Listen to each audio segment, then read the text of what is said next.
I don't, NFL quarterback Michael said. The words sliced through the Hamptons Beach Pavilion like a blade through silk. Brenda's hands trembled as she held her bouquet of white roses. Her heart hammered so hard she thought the microphones would catch it. The priest blinked in confusion, his mouth opening and closing. "Excuse me?" the elderly man asked, adjusting his glasses nervously. Michael turned to face the guests seated in white chairs. Afternoon sun glinted off designer sunglasses and diamond jewellery. Paparazzi cameras zoomed in from the estate gates. Everything was perfect. Everything except the groom.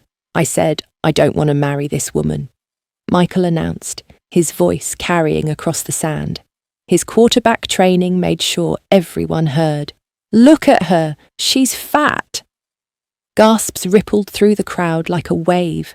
Brenda felt her knees buckle. This wasn't happening. This couldn't be happening. Not here. Not in front of everyone. "Michael," she started, but her voice came out as barely a whisper. He laughed, sharp and cruel. "I can't do this to myself. I can't marry someone who makes me look bad to my fans. I deserve better than this." Brenda's bridesmaids, Michael's sister and his teammates' wives looked away. They'd known. God, they'd all known. Her best friend Ivy tried to push past security toward her, but a guard's hand on her shoulder stopped her cold. "You're calling this off? Now?" the priest asked, his voice shaking. "Right now," Michael confirmed. He turned back to Brenda, and his handsome face, the one that sold Nike shoes and Gatorade, twisted with disgust. "You really thought I wanted to marry you? You're a PR move, Brenda. That's all you ever were. A fat, desperate PR move." Her mother was sobbing somewhere behind her. Phones were everywhere, recording everything. Entertainment reporters at the gates screamed into microphones. Brenda's mind went white with humiliation. 3 years. 3 years of his small comments about her weight. 3 years of him choosing her outfits. 3 years of being cropped out of his Instagram posts. And now this, the final cruelty, broadcast to millions. "Michael, perhaps we should," the priest tried. "No, everyone needs to see this. Everyone needs to know I'm not desperate enough to settle." That's when footsteps crunched on the red carpet. Heavy, deliberate, confident. Every head turned. A man walked through the media section at the estate gates like he owned the beach, the Hamptons, the entire world. Security moved to intercept him. 2 large men in black suits. He didn't slow down, didn't even look at them, just kept walking. One guard reached for his arm and the man's eyes cut to him. Cold, dark, absolutely lethal.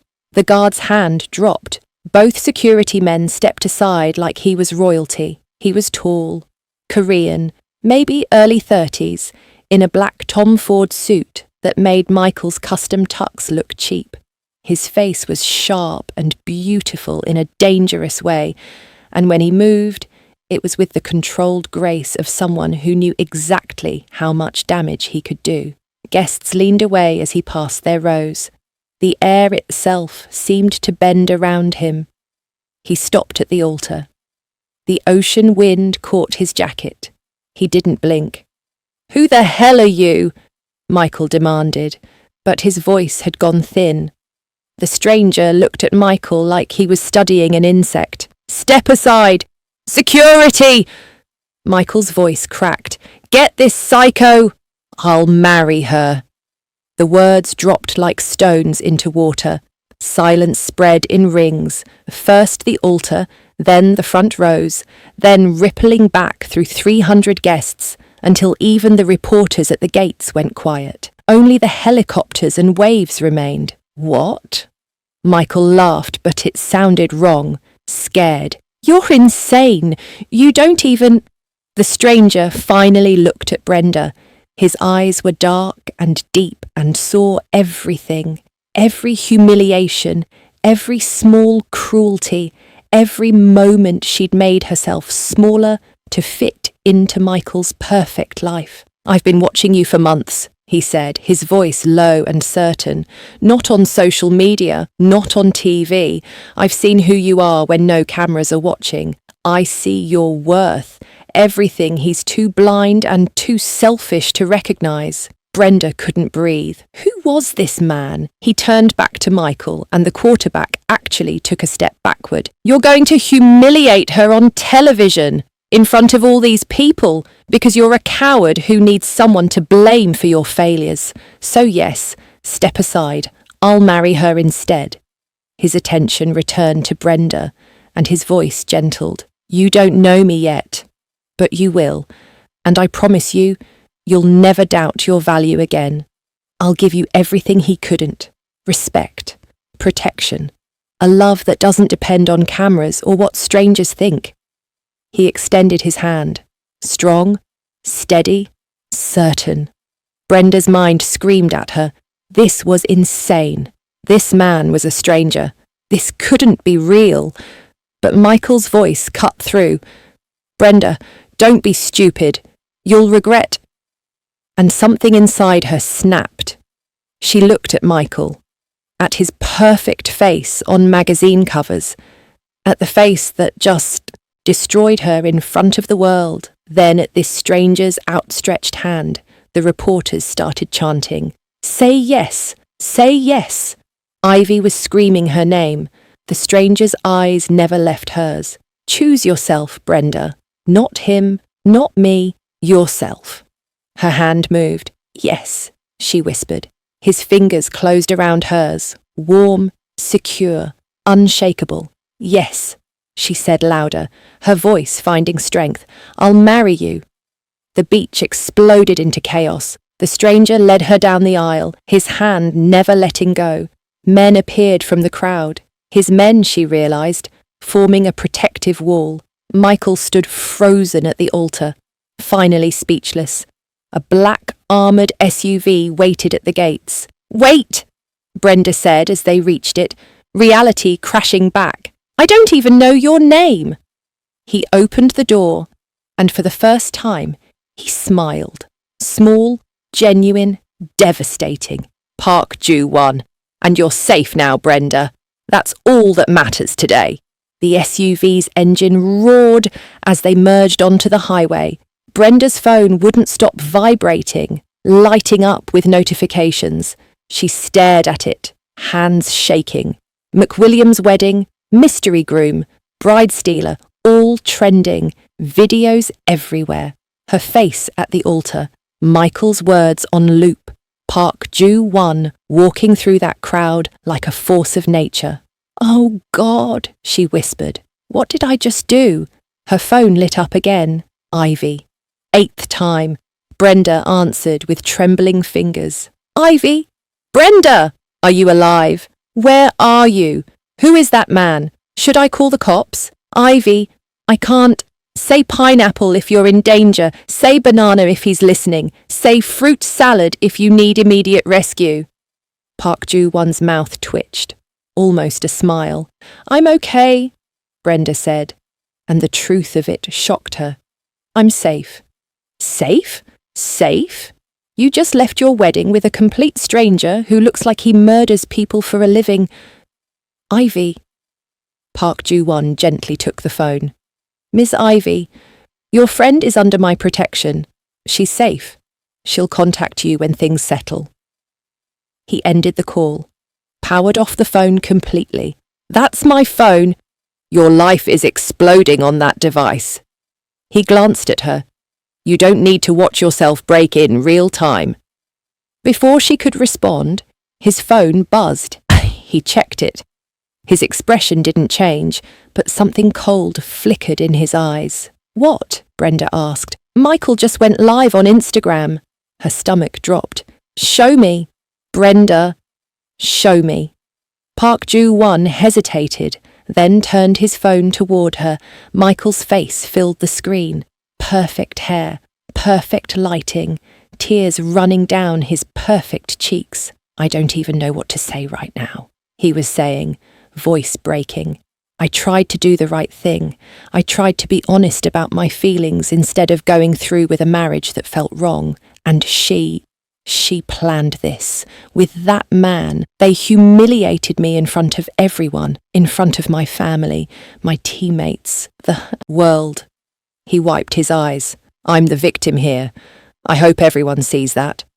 The comments were flooding in, thousands per second. Poor Michael. She trapped him. The mystery guy is probably rich. She's a gold digger.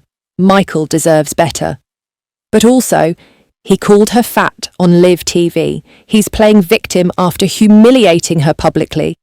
Mystery Groom is a king for this. Michael McWilliams is trash. Brenda's hands were shaking so hard she couldn't hold the phone. Park Ju-won took it back, closed the app. Everyone's going to think, let them think. His voice was steel. The truth doesn't need an audience. Her phone, still in Park Ju-won's pocket, buzzed again. He checked it. Your mother. He handed it over. She answered. Mum? Baby. Her mother's voice was thick with tears. Baby, are you okay? Where are you? That man. Is he hurting you? Should I call someone? I'm okay, Mom. I promise. Michael is saying terrible things. He's saying you planned this, that you've been seeing this man for months. That's not true. I know, baby. I know. But everyone's talking. Your aunt called, your cousins, people from church. Everyone saw the videos. They're asking questions I don't know how to answer. Guilt crashed over Brenda like a wave. Mum, I'm so sorry. Don't you dare apologise. Her mother's voice turned fierce.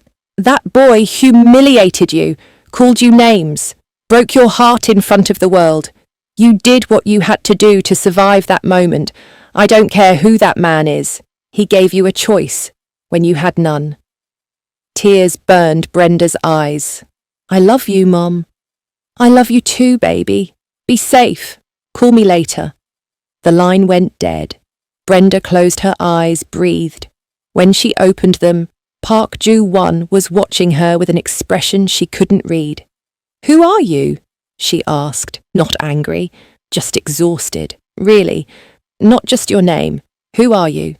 Someone who's been watching you live your life. Ice flooded her veins. That's stalking. Yes. No shame. No apology. Just fact. That's illegal. I know. He said, calm as glass. Every Saturday, you read to kids at the Brooklyn Library, even though you weren't scheduled. You stayed late one night to help your boss's mother translate immigration paperwork from Korean. Brenda's breath caught. Those were private moments, small things she never told anyone. I saw Michael too. His voice went cold. The way he chose your clothes, monitored your food, made you stand behind him in photos, isolated you from Ivy and your other friends. Classic control tactics. I knew he'd destroy you eventually. I just didn't think he'd do it on live television. So, you crashed my wedding to save me. No. His honesty cut like a knife. I crashed your wedding because I wanted you for myself. Silence filled the SUV like water rising. I've wanted you since I saw you. Park Ju-won continued. The SUV pulled up to a gleaming high-rise overlooking the Hudson River. A doorman opened her door like she was royalty. Park Ju-won led her through a marble lobby to a private elevator. His hand at her back was both protective and possessive. The elevator opened directly into his penthouse, floor-to-ceiling windows, river views, city lights beginning to glow. Everything. Modern, minimalist, expensive. A fortress disguised as luxury. Guest room is down that hall, he said quietly. Bathroom stocked. I'll have clothes brought up in your size. How do you know my size? That almost smile again. I've been watching you, remember? A man appeared from another room. Late 20s, Korean, sharp suit, cold eyes. He bowed slightly to Park Ju-won, then looked at Brenda with something like curiosity. "This is Yun," Park Ju-won said. "My second in command. Anything you need, he'll arrange it." Yun nodded. "Miss Brenda," Yun said to Park Ju-won, "the media found us, reporters downstairs, police keeping them back." Brenda's stomach dropped. "They found us already. They'll find you everywhere," Park Ju-won said calmly, "but they can't get to you here." "This is insane," Brenda whispered. "This whole thing is insane." "Yes." Park Ju-won stepped closer, close enough that she had to look up to meet his eyes. "But you're safe here. I promise you that. Whatever happens next, whatever Michael does, whatever the media says, whatever the world thinks, you're under my protection now." "Why?" Her voice cracked. "Why do you even care?" His eyes softened, just slightly, just enough. "Because everything Michael looked at and saw weakness, I see strength. Everything he tried to make smaller, I want to help them grow." He stepped back, giving her space. "Guest room. Rest. Tomorrow we will talk about your future. Your choice. Your life." Brenda walked down the hall on shaking legs. The guest room was bigger than her entire apartment. Luxury sheets, river views, a bathroom with a soaking tub. She caught sight of herself in the mirror, still in her wedding dress. Makeup smeared, hair falling out of its perfect updo. She looked destroyed, her reflection blurred as tears finally came. Not for Michael, not for the wedding, for everything she'd endured to get to this moment. Through the door, she heard voices, Park Ju-won and Yun speaking rapid Korean, then Park Ju-won's voice, clear and cold. "If he comes near her, he doesn't walk away." Brenda should be terrified. Instead, for the first time in 2 years, she felt like she could finally breathe. Brenda woke to sunlight streaming through floor-to-ceiling windows. She sat up slowly. Her wedding dress from yesterday hung on a chair. Someone had steamed it, but she never wanted to see it again. On the bed lay new clothes, jeans and a soft cashmere sweater, underwear still in packaging, everything perfect, everything correct. She got dressed and emerged from the guest room. The smell of coffee hit her first, then voices, Park Ju-won and Yun, speaking rapid Korean in the kitchen. They stopped the moment she appeared. "Good morning," Park Ju-won said, switching to English smoothly. He was in dark slacks and a white dress shirt, sleeves rolled up, casual, devastating. "Coffee, please." He poured her a cup. Their fingers brushed as he handed it to her. The contact sent electricity up her arm. Yun bowed slightly and disappeared down another hallway, giving them privacy. "Did you sleep?" Park Ju-won asked. "Eventually." Brenda sipped the coffee. Perfect. Of course it was perfect. "What time is it?" "Almost 11. I need to call my boss. Tell her I'm okay. I have a shift at the bakery today." "You don't." Brenda looked up sharply. "What?" Park Ju-won's expression was gentle but firm. "Your boss called this morning. She let you go. The media attention was too much. Customers camping outside, reporters harassing staff. She's sorry, but she can't have you back." The coffee turned bitter in her mouth. "Oh." "There's more." He pulled out his phone, showed her a text thread. "Your landlord. He wants you out of your apartment. Bad publicity for the building." "That's illegal." "He'll pay the lease-breaking fee. He just wants you gone." Brenda set down her coffee before she dropped it. Okay, I can handle that. I'll find another place, another job. I'll figure it out." "Brenda." Park Ju-won's voice was quiet. "Check your bank account." Ice flooded her veins. She pulled out her phone and opened her banking app, the joint account she shared with Michael, the one with her savings, her emergency fund, 2 years of careful budgeting, 0 balance. "He drained it," she whispered. "He took everything." Brenda's hands started shaking. "I have nothing. No job, no apartment, no money. I have nothing. Park Ju-won stepped closer, not touching, just present, solid. You have your freedom. Everything else can be rebuilt. With what? Her voice cracked. I can't even afford a security deposit now. I can't. What did you dream about doing? He asked suddenly. What? Before Michael, before all of this, what did you dream about doing with your life? Brenda blinked back tears. That doesn't matter right now. It's the only thing that matters. She looked at him, at those dark, intense eyes that seemed to see straight through her. I wanted to open a bakery, my own place, where I could create my own recipes and hire people who needed second chances and make something that was mine. What did Michael say about that dream? He said it was embarrassing, that an NFL wife should have classier ambitions, that I should do charity galas or fashion partnerships, not run a bakery like some. She stopped. Even now, she could hear his dismissive tone. Show me your business plan. Brenda laughed bitterly. I don't have one. Michael said it was pointless to waste time planning something that would never happen. Then make one. Park Ju-won's voice was steel wrapped in silk. I'll fund it. Location, equipment, permits, staff, everything, all in your name, your business, your future. Why would you do that? Because I want to see what you build when no one's making you small. I'm not a charity case. You're an investment. He stepped closer, close enough that she could smell his cologne, cedar and something darker. I see what you're capable of. I saw it months ago. Now I want to give you the resources to prove me right. I don't even know you. Then get to know me. His voice dropped lower.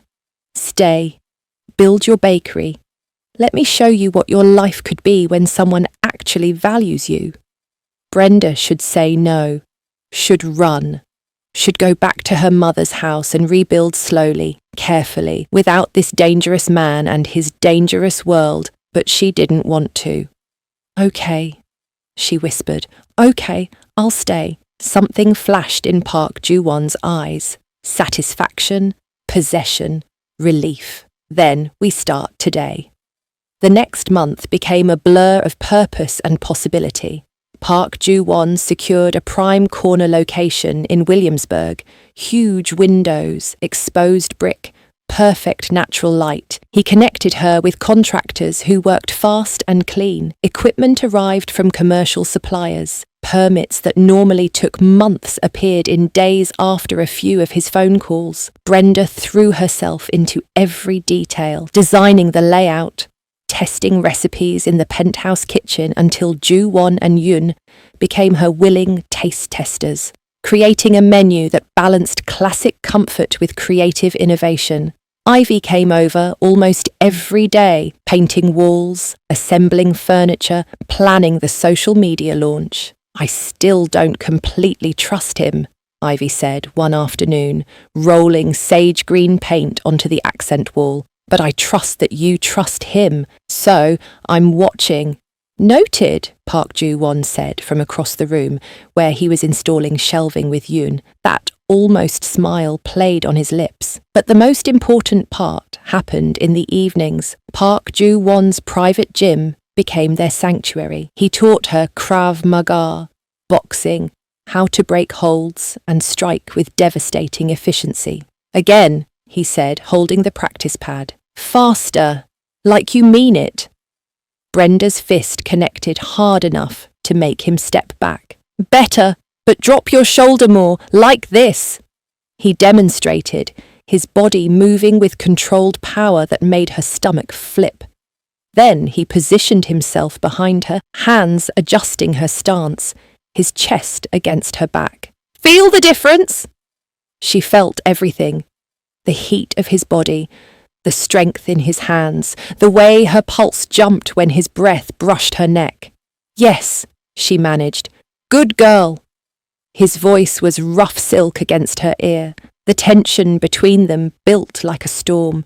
Every training session, every shared meal, every late night, planning the bakery while sitting too close on his couch. One night, after she'd successfully escaped 3 different hold scenarios, they stood in his kitchen drinking water. Brenda was sweaty and exhilarated. Park Ju-won looked at her like she was the most fascinating thing he'd ever seen. "What?" she asked, breathless. "You're magnificent." Her heart stuttered. "Ju-won!"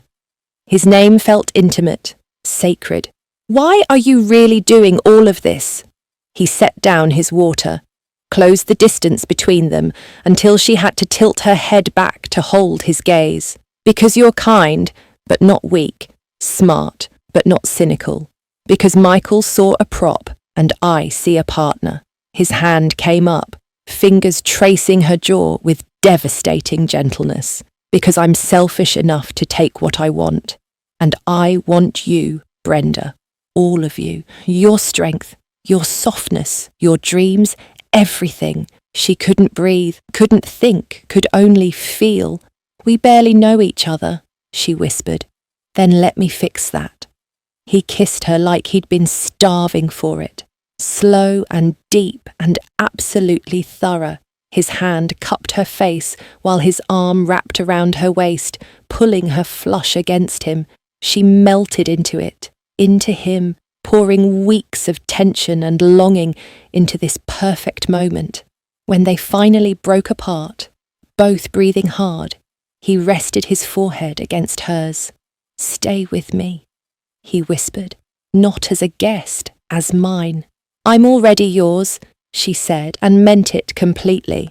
The bakery's opening day arrived on a crisp October morning. The line stretched around the block before they even unlocked the doors. News cameras showed up. Some coverage was inevitable, but most customers came for the pastries Ivy had been teasing on social media for weeks. By 2 o'clock, they'd sold out of everything.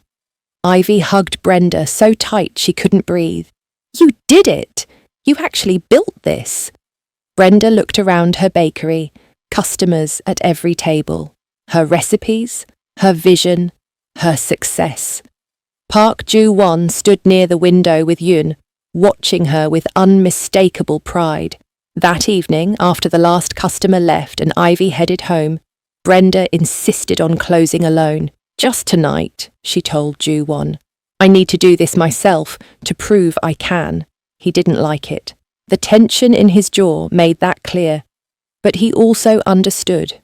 Yoon stays outside, non-negotiable. "Deal. Call me when you're locked up."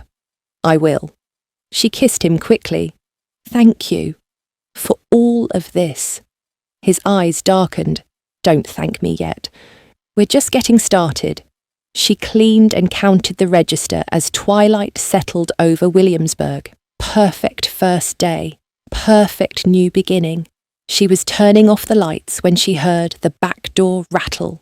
Her training kicked in instantly. She grabbed her phone, positioning herself where she could see both exits.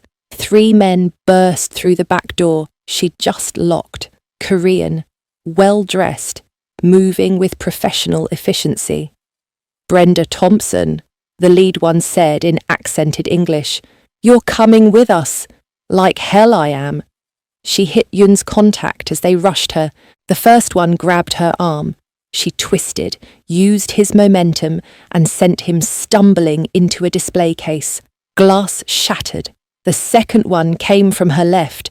She drove her elbow into his throat, exactly like Ju-won taught her. He went down choking. "She fights," the third one snarled in Korean. Jun-ho didn't say she'd fight. They regrouped, coming at her together now. She was good. Ju-won had made sure of that. But 3 trained men in a confined space. The odds were bad. She managed to hurt them, drew blood, made them work for it. But they were herding her toward the back door, away from the street, away from Yoon. She screamed, fought harder. Then the lead man's fist came from her blind side, caught her temple with brutal precision. The world tilted, her knees buckled. "Grab her now!" Hands gripping her arms, dragging her toward the door, then shouting, in Korean, Yoon's voice, sharp and commanding. Gunshots. 2 quick cracks that made her ears ring. The hands released her, running footsteps, a vehicle peeling away. "Boss! The bakery! They hit her!" Brenda's vision was going dark at the edges. The floor was cold against her cheek. Yoon's face appeared above her, speaking rapid Korean into his phone. The last thing she heard before unconsciousness took her was Yoon's voice. "Get her to the hospital. Now." Then nothing. Brenda woke to the steady beep of machines and the sharp smell of disinfectant. Her head felt like someone had driven a nail through her temple. Every attempt to open her eyes sent pain shooting through her skull. "Don't move." Ju-won's voice, close, rough, like he'd been screaming. "The doctor said you need to stay still." She forced her eyes open despite the fluorescent lights stabbing into her brain. Hospital room, IV in her arm. Ju-won, sitting in a chair pulled so close to her bed, their knees were almost touching. He looked like hell. His shirt was wrinkled, dark circles under his eyes. His jaw was covered in stubble. How long had she been out? What happened? Her voice came out as a croak. His hand found hers, fingers intertwining carefully like she might break. "Concussion. Severe. You've been unconscious for 18 hours. The doctor said the blow to your head." His voice cracked. Actually cracked. They said if it had been half an inch to the left, you might not have woken up. Memory crashed back. The 3 men. The fight. She'd hurt them, made them bleed. Then that final punch from her blind side. "Yoon found you on the bakery floor," Ju-won continued, his thumb stroking over her knuckles. "You fought them, Brenda. Yoon said there was blood everywhere. Not all of it yours." Something dark and proud flickered in his eyes. "They tried to kidnap me." The words felt heavy, real. They mentioned the name Jun-ho. Who is he? Ju-won's expression went absolutely cold. Not angry. Colder than anger. Like winter itself had taken residence in his bones. "Choi Jun-ho, my rival from Korea. Did Yun..." He shot at them, hit one in the shoulder, but they had a van waiting. They escaped. His hand tightened on hers. "For now." The door opened. A doctor came in, a middle-aged woman with kind eyes and a no-nonsense expression. "Ms. Thompson, good to see you awake. I'm Dr. Patel.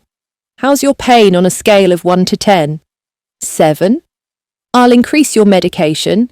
You have a severe concussion, some bruising on your ribs and arms from the struggle, and minor lacerations on your knuckles, which I'm told came from you hitting your attackers." She checked Brenda's pupils with a light. "You're very lucky. Another few hours unconscious, and we'd be having a different conversation." Dr. Patel gave instructions about rest, observation, no screens for 48 hours, and left after adjusting the IV. The moment the door closed, Brenda looked at Ju-won, really looked at him, at the dangerous stillness in his body, the way his jaw was clenched so tight it had to hurt. "What are you going to do?" she asked quietly. "What do you think I'm going to do?" Ju-won. "They tried to take you, Brenda. They hurt you, put you in a hospital bed, made me sit here for 18 hours wondering if you'd wake up." His voice was barely above a whisper, but it carried the weight of an avalanche. "What do you think I'm going to do?" She knew. Of course she knew. She'd seen glimpses of the man beneath the careful control, the darkness he kept leashed, the violence he channeled into protecting others. "You're going to kill them." Yes, no hesitation, no apology, just cold, simple fact. All of them. Every single one who touched you, everyone who planned it, everyone who knew about it and didn't stop it. His eyes met hers, and she saw the monster he kept hidden. And then, "I'm going to kill Choi Jun-ho." She should tell him no, should beg him not to, should appeal to his better nature. But they'd tried to kidnap her, to take her away from everything she'd just built, from him. from her life. And if Yun hadn't arrived when he did— "Be careful," she whispered. Something shifted in his expression.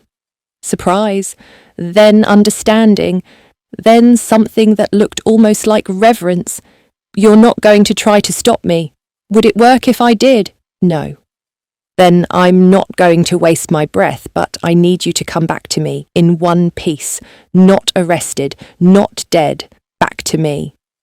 He lifted her hand to his lips, pressed a kiss to her knuckles. "I promise." The door opened again.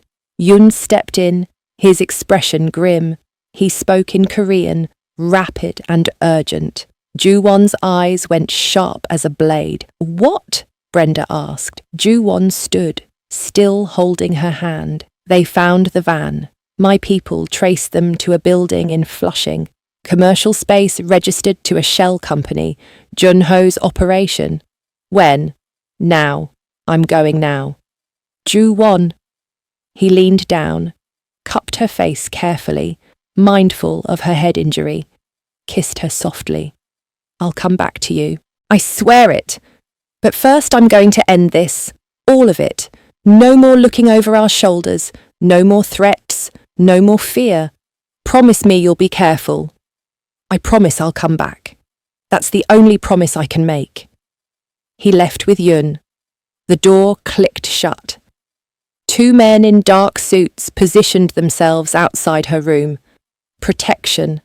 Prison. Same thing at this moment. Brenda closed her eyes and tried not to think about what was about to happen in Flushing. The building in Flushing looked like 100 other commercial spaces in Queens, nondescript, 2 stories, businesses on the first floor, offices on the second, except the offices were cover for Junho's real operation, information brokering, money laundering, the infrastructure that supported his larger criminal network. Park Ju-won sat in the SUV across the street with Yun and 8 of his best men, all armed, all loyal, all ready to go to war. They moved like shadows. Ju-won had done this before, many times, back in Seoul. In the early days in New York when he was building his empire, he knew how to be efficient, brutal, final. The first floor was empty. Closed businesses. They moved to the back stairwell. 2 of Junho's men were stationed at the second floor entrance. They went down without a sound. Professional, clean. The second floor opened into a large open space. Desks, computers, file cabinets, and 6 men, including the 3 who'd attacked Brenda, one with his arm in a sling. They looked up as Ju-won's team entered. Hands went to weapons on both sides. The tension was a living thing. Then, the one with the broken nose smiled. Blood-stained teeth. "Park Ju-won. Junho said you'd come. Said you were predictable when it came to her." Ju-won's expression didn't change. "Where is he?" "Watching." The man gestured to a camera mounted in the corner, its red light blinking. "He's watching right now. Wanted to see your face when you realised you walked into exactly what he wanted." Ice touched Ju-won's spine. Trap. This was a trap. "He says to tell you." The man's smile widened. "That while you're here playing hero, he's at the hospital, with your little baker. The guards you posted. Junho's men are already inside. By the time you get back, she'll be gone, and you'll have nothing." Rage exploded through Ju-won like a bomb, but underneath the rage was calculation. Cold, clear, deadly. "Yun," he said quietly, "call the hospital, now." Yun was already moving, phone to his ear. 3 seconds, 5. His face went tight. "Boss, our men aren't answering." The broken-nosed man laughed. "Too late. She's probably already in a van. Junho's going to take his time with her, make her pay for what you did to his operation. And you'll never find her body." Something snapped inside Ju-won. Not his control, his mercy. "Kill them all," he said. "Now." The windows exploded inward. Smoke grenades, flashbangs, chaos and violence erupting like a storm. But Ju-won didn't wait. for the smoke to clear. He moved through it like death itself. The broken-nosed man tried to bring up his weapon. Ju-won disarmed him with brutal efficiency, drove his knee into the man's already shattered nose. Bone crunched. The scream was wet and gurgling. "You're lying," Ju-won said in Korean, his voice empty of everything but cold certainty. Ju-won grabbed him by the throat. "I've been doing this since before you learned to hold a gun. Jun-ho sent you here to die, to slow me down, to make me panic. But you're going to tell me where he really is, right now." The man's eyes went wide with terror, with the realization that he was already dead. He's at his primary location. The restaurant. Golden Phoenix. Upstairs office. He's there. I swear. I swear. Ju-won believed him. Fear didn't lie. He dropped the man, raised his weapon. One shot. Clean. Professional. The room was controlled chaos. Yun's team was surgical. Professional. Within 90 seconds it was over. 6 bodies. No survivors among Junho's men. "The hospital!" Ju-won demanded. Yun checked his phone. "Our men just called back. They're fine. False alarm. No movement. No threats." He looked at his boss. It was a bluff. To make you panic. Relief and rage mixed in Ju-won's chest. "Golden Phoenix restaurant. Junho's there. We go now." "Boss, the police." "Let them come. Leave the bodies. Leave everything. By the time they arrive, we'll be gone." They moved out fast. The restaurant was closed. Dark. A single light burned in an upstairs window. Ju-won's team surrounded the building. Exits covered. No escape routes. This ended here. They went in through the back. Up the stairs. The office door was unlocked. Inside, Choi Jun-ho sat behind a desk, watching multiple security feeds on computer monitors. The feeds showed the building in Flushing, the carnage, the bodies of his men. He looked up as Ju-won entered, smiled coldly. "Park Ju-won, right on time." "It's over, Jun-ho." "Is it?" Jun-ho stood slowly. "You killed my men, destroyed my operation, but I'm still here, still breathing. And as long as I'm alive, that woman of yours is never safe. You know that. I'll always come back, always find a way to hurt what you love." "I know."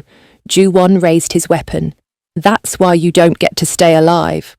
Junho's smile faded. "You think you can just execute me? I have insurance, files, evidence on everyone, including you. Kill me and it all goes public." "I don't care." Ju-won's finger tightened on the trigger. "You threatened Brenda. You tried to take her. For that, I'd burn my entire life down just to watch you die. You'll go to prison, maybe, but you'll be dead and she'll be safe. That's all that matters." Junho's expression finally showed fear, real fear. "Wait!" The gunshot was loud in the small office. Final. Choi Jun-ho collapsed, dead before he hit the floor. Yun moved quickly, grabbing files from the desk, USB drives, hard drives. "Insurance. Erased. Let's move." They were gone before the siren started. By the time Park Ju-won walked back into Brenda's hospital room, dawn was breaking. He'd changed clothes again, washed his hands, but his eyes still carried the weight of what he'd done. Brenda was awake. The moment she saw him, relief crashed across her face. "You came back." "I promised." He crossed to her, took her hand. "It's done. All of it. The men who attacked you, Jun-ho, everyone. It's finished." "The men who attacked me? Dead." She should feel horror. But all she felt was safety, protection, the knowledge that those monsters would never touch anyone again. And Jun-ho? Dead. His eyes met hers. "He threatened you, tried to use you against me. I couldn't let him live knowing he'd never stop. What happens now? Now I'm leaving this world behind. All of it. The underground, the violence, the blood." His hand cupped her face. I want a future with you, Brenda. Marriage, family, a life where we don't look over our shoulders. So I'm done. Completely done. I just had to end Junho first. You're sure? I've never been more sure of anything. She believed him. This dangerous man who'd kill for her, who'd walk away from power for her. Then let's build that future, she whispered. He kissed her softly, like she was everything that mattered. Outside, the sun rose over New York. A new day, a new beginning. The monsters were dead. The future was theirs. 2 weeks after the hospital, Brenda sat on the Tribeca penthouse balcony, watching the Hudson River catch the sunset. Her head still ached sometimes. The bruises on her ribs were fading from purple to yellow. But she was alive, safe, home.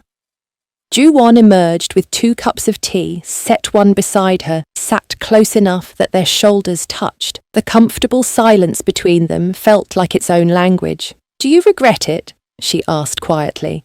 What you did to them? No. No hesitation. Just the truth. They tried to take you from me. I'd do it again without a second thought. I love you, she said. All of you. The protector and the killer, the businessman and the monster. All of it. Something shifted in his expression. Relief. Wonder.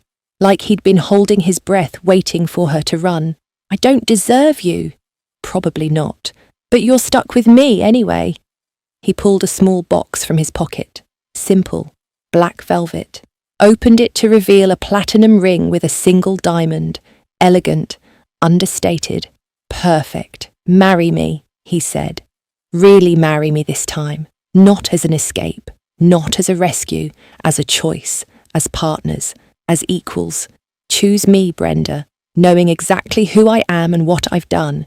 Choose this life with me. Tears blurred her vision. Yes. 1,000 times yes. He slid the ring onto her finger. Kissed her like she was oxygen, and he'd been drowning. But not here. He murmured against her lips. Not in New York, with cameras and questions and ghosts. Somewhere that's just ours. Maui, she suggested. Perfect. 6 weeks later, Ju-won stood in Yoon's office, the space that used to coordinate underground operations, now handled only legitimate import contracts and shipping logistics. You're sure about this? Yoon asked, watching his boss systematically transfer territory, contacts and operations to trusted allies. Walking away from everything we built. I'm not walking away from anything. Ju-won signed the last document, closing his final underground account. I'm walking toward something better. Toward her, toward a life that doesn't end in blood or prison or a bullet in an alley. Then I'm with you, always. I know. Ju-won clasped Yoon's shoulder. Legitimate business only from now on. Clean money, clean conscience. Partners? Partners. By the time the paperwork cleared, Ju-won was completely out. No debts, no enemies, no ties to the world that had defined him for 15 years, just clean businesses and a future with the woman who'd made him want to be better. Brenda's bakery reopened bigger than before. New equipment, extended hours. Ivy officially made co-manager with profit sharing. The line stretched down the block on reopening day. Press coverage shifted from scandal to success story, from viral wedding disaster to Brooklyn's beloved baker, Brenda Thompson's triumph. Michael's career was over, benched permanently. No sponsors. Occasional desperate social media posts that got less engagement each time, irrelevant, forgotten, exactly as he deserved. The Maui beach at sunset was everything a wedding should be. Small white arch, ocean waves, 15 people who actually mattered. Brenda's mother cried from the moment she saw her daughter walking down the sandy aisle. Ivy stood beside Brenda as maid of honor, tears streaming down her face. Yoon stood with Ju-won, stoic, but his eyes suspiciously bright. Brenda wore a simple ivory silk dress that moved like water, barefoot in the sand, hair loose and natural, no performance, no pretense, just her. Ju-won wore white linen, watching her approach like she was the only person in the world, like she was everything that mattered. The officiant kept it simple. No long speeches, just two people choosing each other. They said their vows with love in their eyes. The officiant smiled. By the power vested in me by the state of Hawaii, I now pronounce you husband and wife. You may kiss your bride.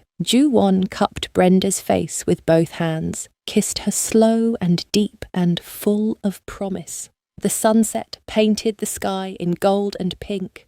Waves crashed. Everyone clapped and cried. This was real. This was right. This was theirs.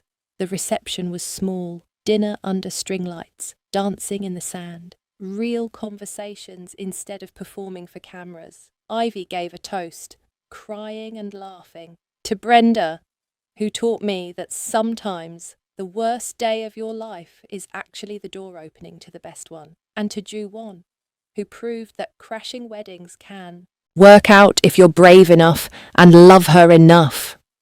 Everyone laughed, applauded. That night, in their hotel room overlooking the ocean, Ju-won pulled Brenda close. No regrets. Only that I didn't meet you sooner. Then we would have been different people. Maybe we needed to be broken first to appreciate this. 1 year later, Brooklyn Heights in the morning. The brownstone they'd bought together sat on a tree-lined street where kids played and neighbours knew each other's names. Nothing like the Tribeca penthouse. This was home, real, theirs. Brenda sat in the living room, exhausted and happier than she'd ever been. In her arms, their 3-month-old daughter slept peacefully. Tiny fists, dark hair like Ju-won's, perfect, delicate features. The most beautiful thing Brenda had ever seen. Ju-won came in from the kitchen with tea, stopped in the doorway just to watch them. His wife, his daughter, his family, everything he'd killed for, everything he'd walked away from power to protect. He sat beside them carefully, set the tea down, reached out to touch the baby's impossibly small hand, her fingers wrapped around his thumb instinctively. She finally fell asleep. Brenda whispered, "Took an hour of rocking. She has your stubbornness. She has your everything. Look at her." They'd named her Grace, for the grace they'd both been given, made a small sound in her sleep. Ju-won's entire expression softened. This man who'd killed without hesitation, who'd built an empire through violence and fear, who'd walked through fire to protect what was his. Now he held this tiny human like she was made of glass and miracles. "What should we tell her?" he asked quietly. "When she's old enough to ask how we met? The truth that her father crashed my wedding, saved me from the worst mistake of my life, and gave me the best life I could have imagined." Grace woke up, fussing softly. Ju-won immediately took her, cradling her against his chest with practiced ease. "Hey, baby girl, Daddy's here. You're safe, always safe with us, always." He walked with her, rocking gently, humming something in Korean that his own mother had sung to him. Grace settled almost immediately, her tiny fist gripping his shirt. Brenda watched them, tears streaming down her face. This was everything. This moment, this man, this life they'd built from ashes and courage and stubborn refusal to accept less than they deserved. Ju-won kissed her temple. Grace stirred, but stayed sleeping. The morning sun warmed the Brooklyn street. Somewhere, their 3 bakeries were opening. Their businesses were running. Their legitimate, peaceful, normal lives were unfolding exactly as they'd chosen. They sat together, a family, home, the end. If Park Ju-won's journey from dangerous protector to tender father, holding baby Grace, touched your heart, Please subscribe for more intense dark romance stories like this one. Drop a comment and tell me, what was your favourite moment? The wedding crash, the vows in Maui, or Ju-won humming to Baby Grace? Are you Team Brenda for fighting back, or Team Ju-won for his ruthless protection? Did the ending satisfy you? And where in the world are you watching from? Your comments fuel these stories. I read every single one. See you in the next story. The